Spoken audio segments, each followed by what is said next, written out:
Three Mile Island, États-Unis. Un défaut du système de refroidissement provoqua la fusion partielle d'un des réacteurs et des rejets radioactifs dans l'atmosphère.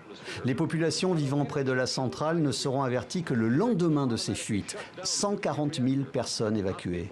Les rejets ont été faibles, il n'y aurait eu aucune victime directe, mais on s'interroge encore aujourd'hui sur les répercussions sur la santé des personnes vivant dans la région.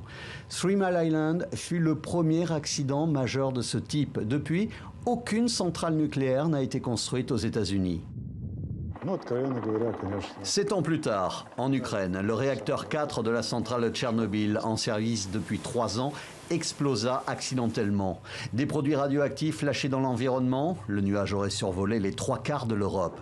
47 intervenants décédèrent immédiatement, tout comme plus de 25 000 personnes ayant ensuite participé aux opérations de nettoyage. L'augmentation des cas de cancer dans la région est avérée, mais 30 ans après l'accident, impossible de dresser un bilan sanitaire complet pour le continent européen. Il y a 10 ans, un séisme à 145 km des côtes japonaises provoqua une panne de l'alimentation électrique de la centrale de Fukushima. Le personnel d'exploitation mit en service le refroidissement de secours des réacteurs, mais un tsunami atteint le site. D'importantes quantités d'effluents radioactifs firent entre 20 et 30 000 morts. Là encore, difficile d'établir un bilan précis. Three Mile Island, Tchernobyl, Fukushima, au-delà de ces 3 catastrophes, y a-t-il eu d'autres accidents?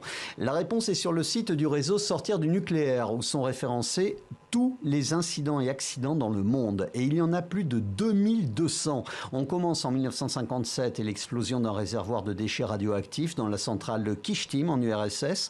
Et l'on termine avec, il y a quelques jours, des fuites dans la centrale de Palluel en France. On a même une chronique intitulée « L'accident nucléaire de la semaine ». Bonne lecture.